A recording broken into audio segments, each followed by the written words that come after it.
I think people need to give more information and to give other different more ways and more opinions of explaining how to use contraceptive and what it do to protect everyone, and it can make Belize and the world a much safer place. To educate them more about the consequences, what would happen if you don't use a condom.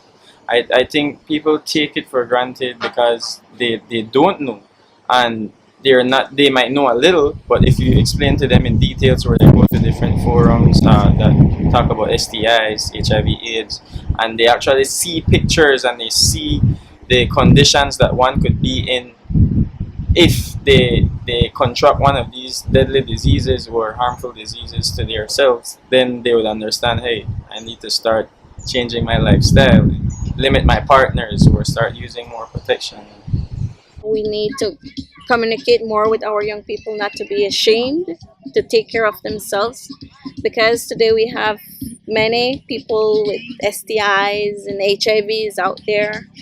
So, because you can see someone looking good and happy, but you don't know if they have any. I think to alleviate a lot of the contraceptive problems in our country would be to educate more young people, so that if you feel like you're an adult and talking about contraceptive would be somewhat uncomfortable for you with a minor or a young person, even though it is your job, educate the young people.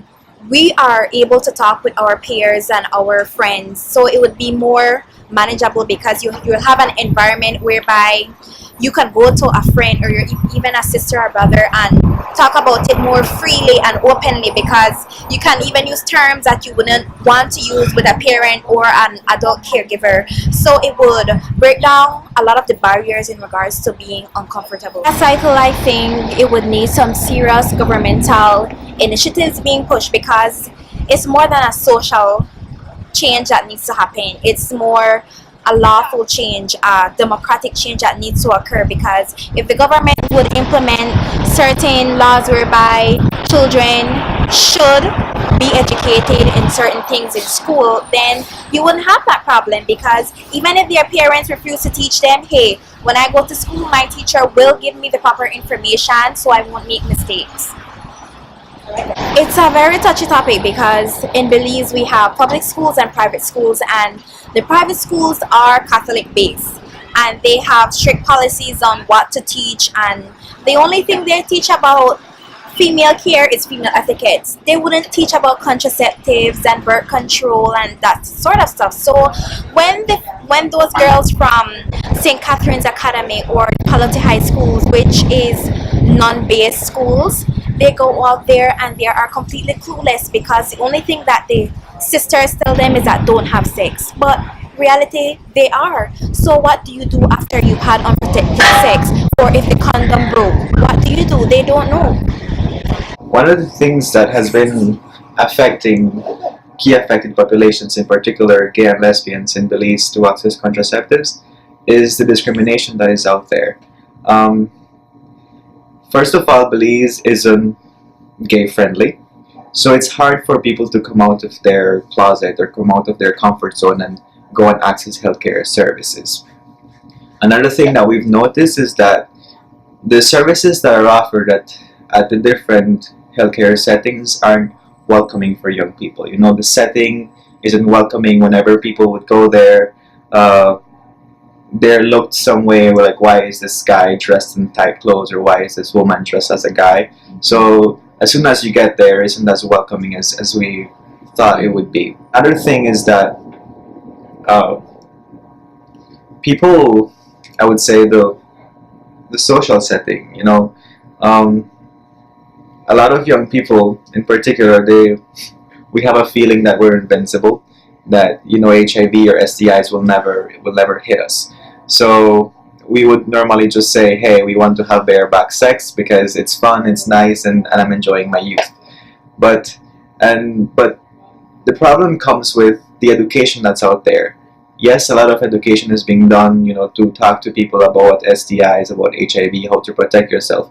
But it's not targeted to specific populations.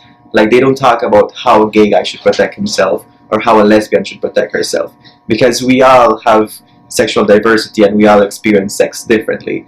So there is the need to have, a comprehensive and specific information targeting these populations.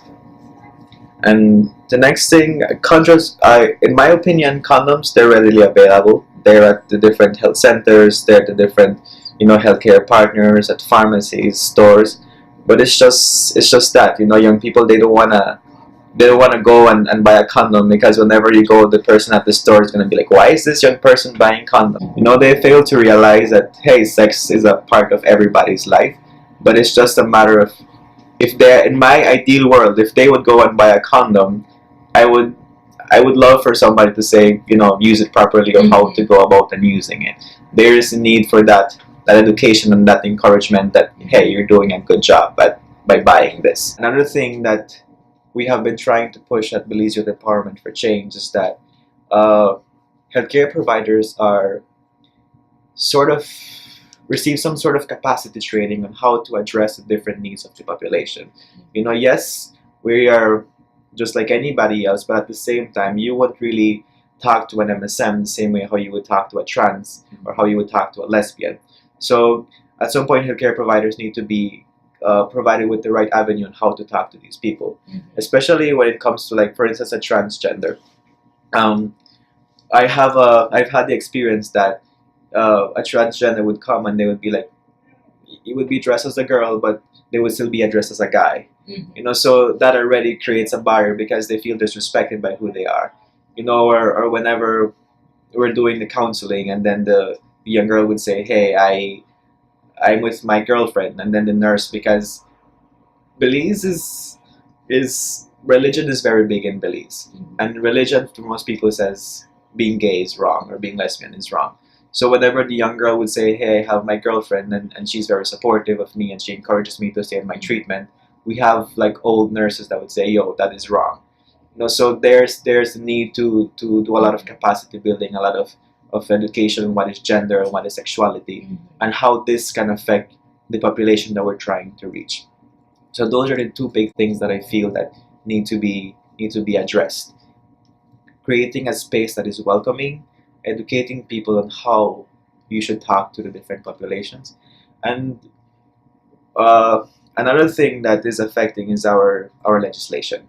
In Belize, if anybody, you can get engaged in sex from the age of 16 consensually, but you cannot access an HIV test till you're 18.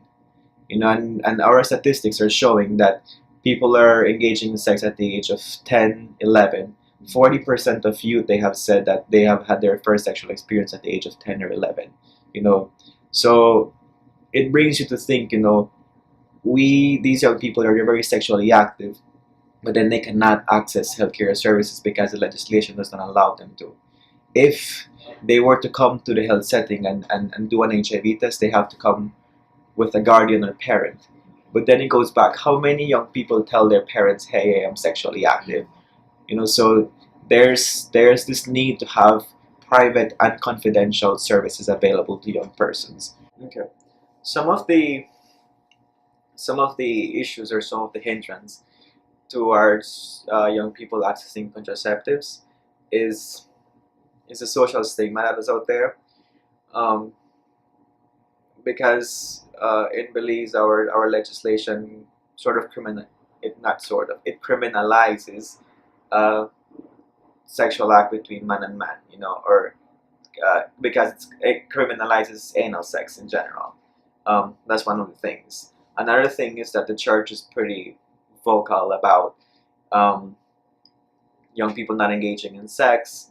They're pretty vocal about MSM sex. It's not tolerated. It's unnatural to them, and it's damnation kind of thing. So that has been one of the major setbacks in young people accessing contraceptives in Belize. And I guess the lack of education too. There's a need to have families involved, and educate parents on how to talk to their kids about sex, how to talk to their kids about contraceptives and the importance of using them. Because like I said, at home, we never did spoke about this. For instance, my little sister, she's 12, and she experienced her first menstruation 2 weeks ago. So in my mind, I'm like, oh my gosh, my little sister, she's growing up, But now that I'm 26 and I'm involved in this kind of work, I sort of prepared her for it. But my other sister, I'm 26, she's 25. She didn't know what the hell was happening to her. Because again, my mom knew, yes, this is gonna happen to you, but they didn't really explain why it's happening. So it goes back to the need that we need to educate our families. We need to have parents involved in doing this proper nurturing and educating our children about what's going to be happening to our bodies. Yeah. As a young person, what I like to say is communicate, like talk. I was very reserved for most of my life in terms of everything. I just keep quiet. But now I realize that that's not benefiting me or my peers. And we just need to talk about things like have discussions about sex and sexuality and gender and different things you feel. If you feel offended by something, you should say so. If you support something, you should say so. You should talk about your sex life with your sexual partner, not your friends, because they're not any bed for you. It's your partner.